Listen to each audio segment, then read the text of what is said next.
welcome back in after, I guess a sabbatical would be the proper term, right? Here on Concrete Jungle New York Baseball Podcast. I'm Paul Russo. Next to me, legitimately this time, is Kyle Evans. Behind the scenes, Nate Sharman. You'll be hearing his voice, as always, throughout the show momentarily. But we said we were on sabbatical here for a week because helping out with the new studio, getting everything ready to go, and to where we're coming to you now from the third floor, North Park Building, FairLakes1.com. Kyle, feels great to be legitimately, like I said, next to you in the new studio. Yeah, this studio is really awesome. Obviously, I am glad to be back talking baseball. I got a nice background right here. Some new seats. It's going to be a good time. Oh, yeah, for sure. Been really awesome, everything going. Nate, how you doing over there? Everything all good for you? Good to be back on the set with you boys. Excited to kind of show off the rest of the studio here next coming weeks here with FL1 Today coming up soon. You'll hear more about that here on FingerLakes1.com, but it's going to be so exciting here. A lot of good things happening here at the 12 North Park Building. For sure. So, obviously, we're not going to be able to do kind of like our standard show, right, recapping all games. It just wouldn't be possible. You'd have to go through a combined, 20 games on the big league level and 12 or so on the minor league. We don't have enough time. So, a little bit of a different format style. We're still going to recap Yankees, Mets, Red Wings, and S-Mets today, but we're just going to kind of look at the broader stroke of things at this point, right? We're in September. We're in that final playoff push, and there's a lot to get to, especially, like I said, especially at the big league level. Yankees and Mets still atop the NL East and the AL East, respectively. For the Yankees, Kyle, it's been an interesting start of September. Record indicates through the course of the first 10 games, 6-4. But interesting treks as to how they kind of got there. Got out of the gates not well against Tampa Bay at the start of the month. Certainly came on better here the last weekend, this time at Yankee Stadium against the Rays. But, the roadmap to get to this point certainly has been an interesting one to get here. Yeah, they've certainly had some scares over the last, month or a few weeks at least with the Rays. The Rays seem to always play well against them. Their pitching is always really good. But big series over the weekend. The Yankees really needed that to kind of get some more comfort back. And at this point, I think the Yankees are in a good spot. I think there's 21 games left and 5.5 up. I don't really think the Rays can kind of catch up with their schedule. Yeah, it's tough. You look at the the standings here really quickly, for instance, in the AL East, and realistically, right, Baltimore still has a shot, but I left them out only because, they're sitting at 11.5, and that's just a big glass of water to add on. You bring up the Yankees really only have, and really every big league team only has roughly somewhere in between the 20 to 22 games left. So that's just really tough. But, Tampa Bay in second place, 5.5 back right now. Toronto in third, 6 back, both obviously well within striking distance of that. Mentioned obviously with the Rays, right? Look back September 2nd, Yankees lost 9-0. Come back over the weekend and beat the Rays 10-3 and 10-4 respectively. So quite the way to kind of flip the script a little bit on really what's become a big division rival at this point. Yeah, and the best part about the series too is they were scoring a lot of runs. That's kind of been an issue over the last, I would say, month and a half now. Yeah. And back-to-back days with 10 runs, that was really good to see. Guys are starting to heat up. Stanton, homering for back-to-back days. Cabrera with his first home run. Just a lot of positives over the weekend. And before that series started, after Friday's loss, actually, I think a lot of fans were kind of down because, the lead was just 3.5, and they had scored just 2 runs that night. The lineup's kind of AAA-ish with all the injuries. So, and it's been interesting because obviously, and this is where we kind of jump into some of our main talking points, right? Aaron Judge bats leadoff over the weekend a little bit, but I feel like maybe more importantly in the grand scheme of baseball things is on pace to get to 62 home runs now officially. Kind of have the Maris family even talking about a little bit, saying that they wish he was a little bit maybe more vocal about the real, quote-unquote, real season home run record, for whatever that's worth. We've had that discussion already on here, but if there's been one consistent bat through the lineup through the course of really the past month and a half, 2 months, even the game going in September here, it's been Judge. Certainly filling in the different roles as needed. Mentioned, right, leadoff spot he's not really used to by any means. Yeah, and it's really good to see his homers. He's been hitting a few here and there, but I think teams are really pitching around him, especially with, like I said, the lineup's been a little weak with all the AAA guys kind of in there with all the injuries. But what I like from Judge is he's getting on base. Just because he's not homering, he's still, getting a hit. He's still walking. He's been intentionally walked like several times. So yeah, I like what he's doing from the leadoff spot, and I do like Stanton behind him because then you can't really pitch around him. Right. And when Stanton heats up, you really can't pitch around him. So and we kind of saw that the last couple of days. Stanton made him pay when they kind of pitched around him yesterday. I think another unsung part of this too, to agree, is Rizzo coming back. I know a lot of people are saying, "Oh, you're better off having Rizzo," but I think the way we've looked at it all summer is the way you go Judge to Stanton, really, because I think it's just the fact that both are right-handed batters go back to back like that. It certainly kind of makes things a little bit more interesting, I'd say, than anything else for our pitching staff to deal with. Especially, obviously, Judge this year batting 4 power and 4 average. And obviously, Stan, not to knock it, right, but I mean, we know what he does, and it's pretty much power-oriented at this point. And the big topic we've been hearing the last few days is the Triple Crown watch for Judge. Like you just said, he's hitting for average. Bogarts, I believe, still leads American League with 318. Yeah. And he's at 307. So a little hill to climb, but I mean, as Michael Kay was mentioning on the broadcast, it's certainly possible. I mean, definitely. I mean, not to jump ahead, right, but I mean, the Yankees face Boston 6 times over the course of the next, really give or take, 14 days. Obviously, they play midweek this week. We'll touch on that in a couple minutes. Before we get into a couple other really main topics, we want to bring up this because it's a running joke throughout the Yankees and our fan base and stuff like that. But Ben Rortvedt got called up. We mentioned on our last edition episode now 10 days ago, but has been subsequently sent back down with Jose Trevino back. But do we have any confirmation that he is a real person at this point? He didn't see any action up with the big league club. That being said, he was reportedly seen in the dugout, as we will jokingly say. Yeah, I was just going to say, I don't remember seeing a single shot of him on Yes. Yeah. Maybe a reporter took a picture of him doing like pregame work, but I don't think I ever seen him. Yeah, it's interesting. Obviously, came over within the Sanchez trade, or down however way you want to look at a trade at this point, I guess. Might be classified more as a Gio Urshela trade at this point, but yeah, certainly interesting. Obviously sent back down, like I mentioned, back with Scranton now for their playoff push within the International League. Would suspect, not to really do foreshadowing here, but I would suspect he will be in contention with Higgy probably next spring for the de facto catcher number 2 role. Yeah, I'm wondering if he didn't start one of the games because he hasn't really worked with any of the pitchers. But I still was shocked that he didn't get like a pinch hitted bat, with a lefty swing late in a game. Especially, I think it was Friday night. I think there was a situation where he could have came in and pinched it, and they just didn't do it. Yeah. All right, let's look ahead, or rather back again to this weekend a little bit. Naming the Yankee headlines lately has been Aaron Hicks for a multitude of reasons, usually not so much on the good end, but certainly grabbed headlines, misplaying a couple balls, but in left field. But most notably, really, it's the one along the foul line that he dropped, thought was foul, was not, landed well within fair territory. And Boone subsequently benched him in the 5th inning because of the blunders, if you will, or the lapse of judgments.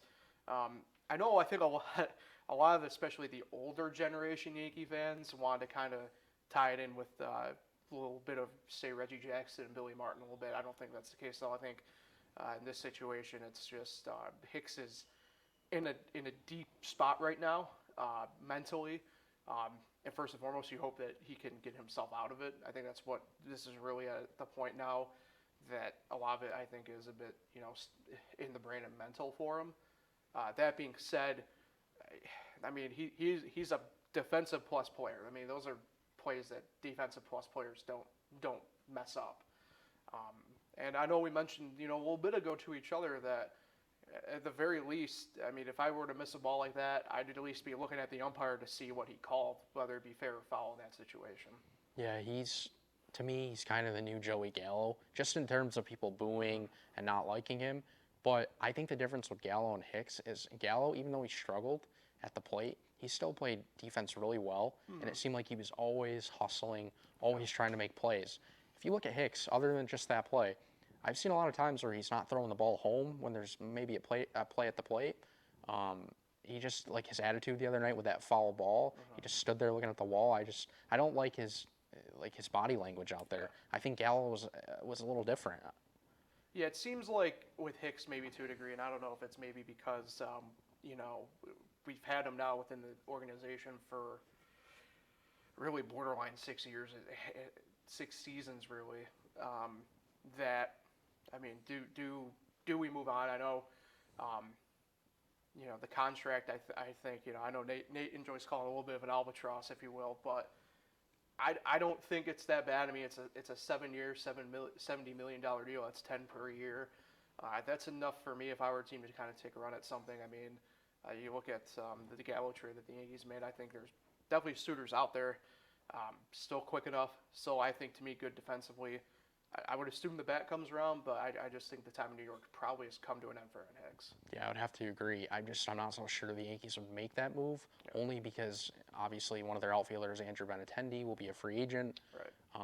Obviously they traded Joey Gallo, who would have been a free agent anyway. But unless they see another outfielder out there in the market, or I guess if they want to trade for one, I just don't see them really trading him. But I would be all for it. I don't think New York is the place for him. Right. They got one other prime outfielder that's a free agent too. Don't forget about him, Aaron Judge. Wow. Yeah. Yeah, that's a different topic. Good point. But yeah, I mean, and they have some spots internally too. Florial. Clearly, you could swing obviously with Cabrera, Peraza even possibly. So who knows, right? I mean, there's a couple of different spots potentially here that the Yankees could go. All right, let's finish up here. At least main point wise with Derek Jeter Hall of Fame ceremony took place 2 years delayed because of COVID. But that being said, we wouldn't probably be having this discussion so much was for the fact that some comments he made within his speech, notably, and I'm going to paraphrase this: "See you soon. I'll be back." Obviously, part owner of the Marlins at one point, got his shares bought out, technically kind of fired, if you will, because he was also president of the team, but kind of laid the foundation of what we've seen with the Marlins this year, where they're at least swinging pretty good, batting, really swinging above their weight class in a way. But I mean, this is obviously a Yankee front office now that's been under a microscope the second half of the year, and one that's, if it wasn't for the first half of the year, probably been under a microscope combined for about 2 full seasons at this point. Yeah, there's no way Hal fires Brian, right, and then brings in Derek as the GM. Right. I would love that, but I don't see it happening. But I feel like if Derek was the GM, things would definitely be different around there. Yeah. I think more former players would kind of come back more often. Right. I don't know. I think a lot of people are kind of fed up with Brian. Well, and I do want to bring up a point here because Nate does have a picture up from the ceremony on Friday night, and this is, look, you got members of really the last great Yankee years, right? You got Jorge Posada, Mariano Rivera, CC Sabathia, obviously Joe Torre, Jeter's manager for well over half his career, Jeter himself, Andy Pettitte, Tino Martinez. Look, and you brought up a good point. Does an appointment with Jeter kind of bring guys back? And it's interesting because I noticed that Old Timers Day this year was, I don't want to make it sound like a lackluster field of guys that came back, because the guys who come back usually have some sort of really good, whether it's within the organization ties still or meaningful moments, or kind of like the cult heroes, if you will. Like, Homer Bush sticks out to me all the time with that, where sure, he was your backup utility guy on the first few years of that run in the late 90s, but cult hero with the fans, a fan favorite, always welcomed back with no problem. Guys like, Charlie Hayes, obviously coming back, who were big defensively in the 96 World Series and had big hits most notably, right? So guys like that are always good to see him back. But when was the last time we saw Posada? When was the last time we saw Rivera, right? Sabathia, Pettitte, Tino even, right? Tino was a guy who loved coming back for Old Timers Day for a number of years. So it will be interesting, right? I know it's tough too. I mean, Torre, for example, right, is still working within the MLB a little bit. Pettitte's a coach now and really kind of following his son and what he does. So it's a little bit tougher for him. But, the other guys, I definitely think they'd like to be around a little bit more than anything else. So I think you bring up a good point with that. But to go back to, I guess, the original point that you did make, Kyle, I don't know. I feel like if there's going to be a move, I think the first person you'll see fired is going to be Randy Levine. He made comments about the Judge thing recently where very similar to what he said about Cano back in 2012 and 13. So I don't know. And of course, a lot of Yankee fans were jokingly saying, all right, well, who's going to be the Ellsbury signing then for us? So I don't know. I would imagine I'm with you. I don't see, unfortunately, Cashman getting fired. It's a lot like the way Boone is. And I like Boone. I know people call me apologist for us, but I don't think people fully get that. Boone's is more or less a meat shield for Cashman at this point. Yeah, I think a lot of the fans know that do call for Boone to be fired and whatever. They're kind of just more casual fans. They don't understand the business side of it. And that's the frustrating part. You just read comments from fans that they just don't even make sense. And obviously people want Hale to sell the team. Obviously that's not happening, as he already mentioned. And Randy Levine's comments, based on what he said, I've felt like this all along. I don't really think the Yankees are going to offer Judge much more than what they did. I know he just had the insane year, but I think the Yankees will not really go much more than what they did. Maybe a few more million per year, but I don't see over 40. Right. Yeah, I'm with you there. So let's move on and take a look ahead. Obviously, Yankees off today on Monday, and then 2 games in Boston over the course of tomorrow on Tuesday and then Wednesday night. Both Yankees pitching assignments to be announced. They threw Herman on short notice yesterday. Kind of going to see how everything shakes up. But they should be expecting Nick Pivetta for Boston. He's 9-11 on the year, 4.29 ERA on Tuesday. And then on Wednesday, rookie Brian Bello, who he is 1 for 5 on the year, 5.79 ERA. But good rookie, obviously, he's just getting his feet wet this year. I mean, the Red Sox, although not eliminated, they are last in the AL East. They're saying about 16.5 back. Really got to come out swinging if they want any more shot at things. But the Yankees can really kind of at least bury one team kind of here midweek. But if I remember right, though, Pivetta, I think, is the one starter in that rotation that just gave the Yankees issues this year. Yeah. So that's not a give-me game. Obviously, we don't know the Yankees starters yet, but I do think they should win this series. Okay. I mean, obviously, there's only 2 games, so obviously, I think they win both. Yeah, on paper, they should, but I realistically, I'm thinking split. Yeah, obviously, that could happen with the way things have been going. All right, let's head to the Mets. They are coming off a very similar 10-game run here, more or less, but their storylines are a bit different. They too 6-4 to get the month of September going in their 10 games. Start off the month really good, beating the Dodgers, all right, getting going out of that series, but kind of, I wouldn't say floundered, but kind of really did play 500 ball against the Nationals and Pirates before heading down to Miami and taking that series against them over the weekend. The Mets' issues compared to the Yankees' issues, I wouldn't say are more concerning. The only reason why they spark my alarm is because, again, they're all health-related, whereas with the Yankees, I think it's more mindset, culture, right, performance. But with the Mets, you can make the case that it's obviously health-related, but they could be playing a little bit of, I guess, maybe mental gymnastics with teams a little bit here. For example, does Scherzer probably need to be on the IL? No. That being said, probably won't see him really much the rest of the regular season, potentially. Yeah, it kind of makes me think that, obviously, they want guys to be healthy, but on the other side, they need to understand that, if they want to win this division, I mean, it's still tight. You got to have your players in there, because it didn't seem like Scherzer was too hurt. But at the same point, you do want him to be healthy for the postseason. But if I were them, if he's fine, you got to get him back. I mean, they're trying to win this division. Obviously, that would be their goal. I know there's some fans that say they don't care if they win the division, but I think that should be a goal. Yeah, let's talk about that then. Let's jump right to it with the Braves. They're only a game and a half back right now. At one point last week, they did have outright lead of the NL East. They came into Seattle and lost the series. Game that should have been on Sunday night last night, but that's a different discussion for a different day. But you mentioned, right? I mean, the Braves are getting ground. They're really the only team in the NL East at this point that can realistically get there, as we call it. Phillies are hanging in there in third, 11 back. Obviously doable, more than likely not, though. But you bring up a point, right? I mean, the Braves are a team where, of course, really post-All-Star break, they have gotten hot, definitely made key additions. I mean, the one that sticks out, obviously, is yesterday. Robbie Grossman hitting what was the game-tying home run at the time. So a lot to play for. I kind of agree and disagree with what you brought up in the logic of some Mets fans. I love the fact you still go for the division. Obviously, the de facto 1 seed now, as we have it in the MLB playoffs, right? That's the Dodgers on the NL side.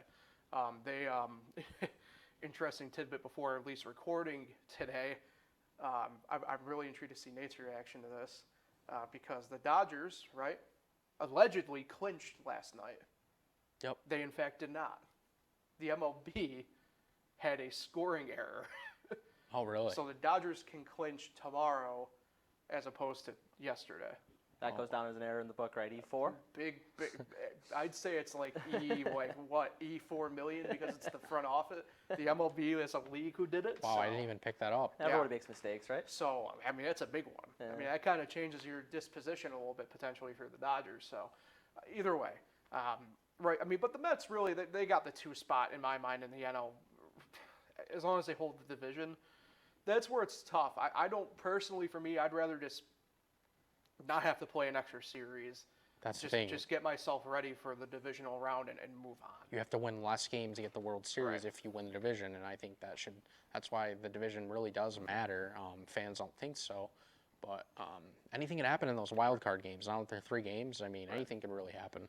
But I think this goes back, to what I kind of said about the Braves a little bit is, they're pitching very hit and miss. I mean, look at last night as a prime example in Seattle. Really, the bullpen is what gave them fits. Yeah, they were down 6-1 at one point. Right. So, and it's tough because, look, like I said, the Mets are kind of dealing with some injuries. I mean, Trevor May, I know, got, it's weird saying dinged up as a pitcher, but, dinged up as a pitcher. But he's not expected to miss time. Obviously, I mentioned Scherzer, right? Marte on the offensive side of the ball. But that being said, you do have reinforcements coming. Guillorme is expected back in the lineup either tonight or tomorrow night.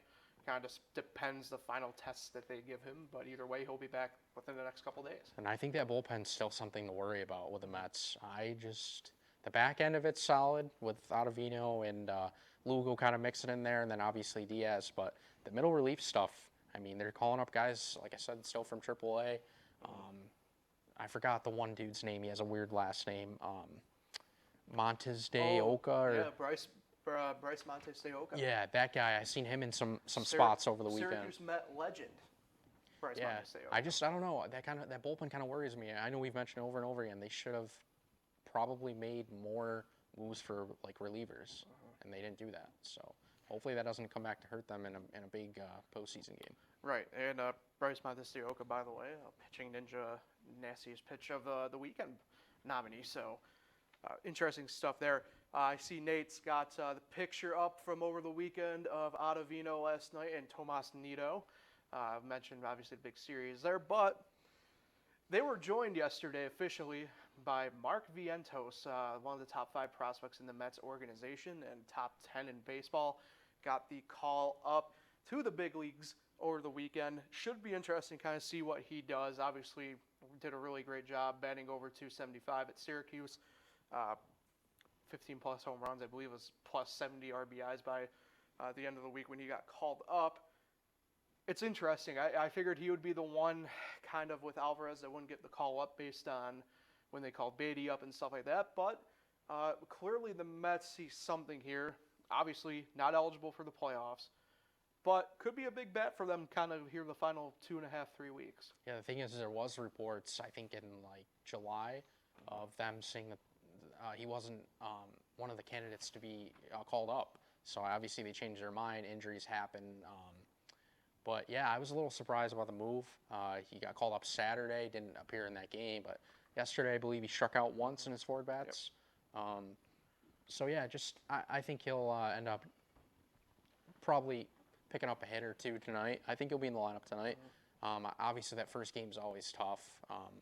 Not everyone can have a major league debut like what's his name did, that hit the homer in his first at bat, Brett Beatty. Beatty. Not everyone can do that. So people need to be patient with the rookies. Obviously, with the Yankees, they had Oswaldo Cabrera. Right. A little bit of a slow start, but they pick it up. Those rookies do. Yeah, it's going to be interesting because, like I mentioned, Guillorme should be back either today or tomorrow at the very latest, and kind of does an interesting positional stuff there with Vientos. Obviously, can play third, can play first, and a very tight pinch can play corner outfield, but should be interesting what they see. But obviously, congrats to Vientos, one of the guys. Obviously, like I mentioned, it's Syracuse all year, one of the more consistent guys on that roster. Yeah, that's really cool to see. The Mets, 3 games against the Cubs. They have what should be an easy stretch over the course of the next 10 or so days with the Cubs, Pirates, Cubs again. So Oh, maybe it's not that easy, Right. considering they lost 2 to the That's Nationals. a good point. So. And they weren't close. So So tonight, 7:10 first pitch on SNY. Javier Assad gets the start for the Cubs. 0-1 at 2.93 ERA. Going against Chris Bassett, 13-7, 3.24 ERA. Tomorrow night on Tuesday, 7:10 on SNY. Adrian Sampson, 1-5 at 3.76 ERA for the Cubs pitcher. They go against Jacob deGrom, 5-1, a 1.66 ERA. And then Wednesday, 7:10 on SNY. Drew Smiley gets the start for the Cubs, 6-8 at 3.5 ERA against to be announced for the Mets. I know you said with the Yankees, but here's where I'm taking the sweep. I think the Mets do get it done against the Cubs and get 3. I say 2 of 3. And then I say 3 of 4 against Pittsburgh. And Nate says sweep, which is crazy. The Pittsburgh Pirates are not sweeping the Mets. Those buckles of yours, Nate, they're fighters, man. I tell you what. I said no such thing, Kyle. I'm I just said joking. that they're frisky, like you said, Paul. Yeah. O'Neill Cruz hit one, and I think it might still be in the air against the Mets last week. Well, as I said, it's definitely across the Allegheny on West 6th Street. So. Yeah, I mean, we could have a whole podcast about O'Neill Cruz, but he's unreal to watch. I love it. So, speaking of O'Neill Cruz and the youngins, let's take a look at down on the farm, Rochester and Syracuse. Both teams entering their last full week homestands this week as their seasons wind down. Neither team officially eliminated from the playoffs, but both sitting well back in the standings. Rochester currently in 8th in the IL East, 16 games back. Syracuse 9th, 19 games back. Like I said, not officially eliminated, but quite the hill to climb for either of them if anything happens or they attempt to. Played each other last week, split the series down the middle. Tough going really for both. Again, rosters obviously in flux and limbo each day. It kind of seemed to certain degrees with guys getting called up, sent down, and other lateral moves kind of happening behind the scenes. Rochester this week home against Lehigh Valley, AAA affiliate for the Phillies. Couple homestand highlights for them. I know Milo will be making the final appearance of the season on Saturday. Deaf Culture Awareness Night is on Friday night. And then there are also usual stuff, college nights on Thursday and stuff like that. So I know tomorrow night, Tuesday, they're doing the Magnet giveaway. Always fun time this final full week for them. And, you know, this was a team, right, that we thought would be making some headway this year and just couldn't quite keep it up. And obviously, you know, mainly that 19-game losing streak kind of to blame there. Touch back on that, though, in a second, Kyle. Looking at Syracuse, they're home this week against Buffalo for their final full homestand week long-wise. For them, their usual stuff. I know it's going to be tough for them on Saturday. They're going to be going up, not quite against Syracuse football, but certainly make yourself a day of that potentially if you're able to go from the Dome over to MBT Bank Stadium for a little nightcap action. But Buck Night Thursday, Salt Potato Saturday. Are they still doing Taco Tuesday tomorrow night? They are? Delicious. I love tacos. So certainly plenty of options for everybody to get out one more time. Both are home at the end of the month, but only for 3 games as the season wraps up. So, but what's interesting is, before we head out here, both these teams kind of went different directions at some point, kind of ended up in the same spot. You know, how important in your mind is it, Kyle, for these teams, both players and coaches, to kind of finish the year on a high note at this point? Yeah, I mean, it's been kind of a rough year for both teams. Obviously, I think finishing the year strong would be huge into next year because those teams are very young. I mean, Syracuse constantly is calling up guys from AA. It seems like throughout the year. And yeah, for the Red Wings, that 19-game losing streak, which, like 3 or 4 weeks of bad baseball, that really defined their season because right now I think they would be sitting right there fighting for a playoff spot. They were in first place in the East when that happened. Even if they only lost 8 or 9 games in a row, I think that's the difference right there. But and since then they've played at or slightly below 500 ball. Yeah, and the Syracuse Mets have had a couple very hot stretches. Kind of cooled off a bit with all the moving parts, as you mentioned. But yeah, finishing strong would be huge for both teams. Hopefully next year, both of these teams are, you know, fighting for a playoff spot at this time next year. Different discussion point, but if you're the Nationals and the Mets, I think you for sure, at least on the Mets side, you bring back Kevin Bowles and his coaching staff in Syracuse, I'd imagine. Oh yeah, for sure. And the Nationals, personally, I think I'd keep LaCroix and his staff in Rochester, but sometimes it just doesn't happen that way. I know that. That's the thing. It's tough to get a read with the AAA managers because of all the moving parts. They don't actually have a a solid team that stays the way it is like Yeah. all year, kind of like the major leagues do, besides injuries. But yeah, there's call-ups all the time with AAA, so it's hard to kind of evaluate a manager. Yeah. All right, so that will wrap up Concrete Jungle for today. Appreciate everybody tuning in. This will, we get back into our usual slots here on Thursday as well. Catch us anytime on YouTube, Anchor, Spotify, and other major podcasting platforms. As always, appreciate Nate Sharman behind the scenes, manning it for us. For Kyle Evans, I'm Paul Russo. Thanks, everybody, for talking to you guys later on this week.